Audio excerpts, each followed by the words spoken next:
രാജകുമാരി നടുമുറ്റത്ത് വയോധികയെ കെട്ടിയിട്ട് മോഷണം നടത്തിയ കേസിൽ ഒരാളെ പോലീസ് അറസ്റ്റ് ചെയ്തു.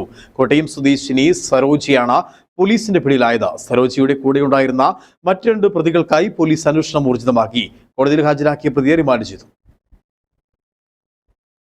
രാജകുമാരി നടുമറ്റത്ത് പകൽ സമയം തസ്കർ സംഘം വീട്ടിൽ കയറി വയോധികയെ കെട്ടി മോഷണം നടത്തിയ കേസിലാണ് ഒരു സ്ത്രീ പിടിയിലായത്. തിരുവനന്തപുരം അഞ്ചുമുക്ക് തെരുവത്ത് ബനാൻസിന്റെ ഭാര്യ സോണിയ എന്ന് വിളിക്കുന്ന സരോജയാണ് രാജാക്കാട് പോലീസിന്റെ പിടിയിലായത്. കോട്ടയം മണർകാടുള്ള വാടക വീട്ടിൽ നിന്ന് ഇന്നലെയാണ് ഇവരെ പോലീസ് കസ്റ്റഡിയിലെടുത്തത്.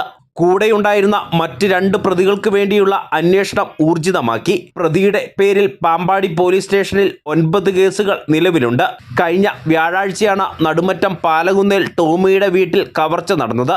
രാവിലെ 9:30 സംഭവം.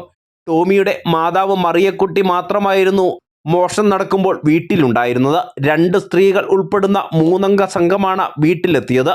വെള്ളം കുടിക്കാനെത്തിയ സംഘം മറിയക്കുട്ടിയെ തുണി ഉപയോഗിച്ച ഊണുമേശയിൽ കെട്ടിയിടുകയായിരുന്നു. തുടർന്ന് മറിയക്കുട്ടിയുടെ വിരലിൽ ഉണ്ടായിരുന്ന 8 ഗ്രാം തൂക്കം വരുന്ന 3 മോതിരങ്ങളും അലമാരയിൽ സൂക്ഷിച്ചിരുന്ന 3000 രൂപയും കവർന്നെടുത്ത ശേഷം രക്ഷപ്പെട്ടു. കെട്ടഴിച്ച പുറത്തേക്ക് ഓടിയെത്തിയ മറിയക്കുട്ടി ഒച്ചവെച്ച ആളെ കൂട്ടുകയായിരുന്നു. വീടിന് സമീപത്ത് ഉപേക്ഷിച്ച നിലയിൽ കണ്ടെത്തിയ ഇരുചക്ര വാഹനം കേന്ദ്രീകരിച്ച് നടത്തിയ അന്വേഷണത്തിലാണ് പ്രതികളെ കണ്ടെത്താൻ സാധിച്ചത്. അധികം വൈകാതെ തന്നെ മറ്റു പ്രതികളും വലയിലാകും എന്ന് പോലീസ് അറിയിച്ചു. ന്യൂസ് ബ്യൂറോ, രാജകുമാരി.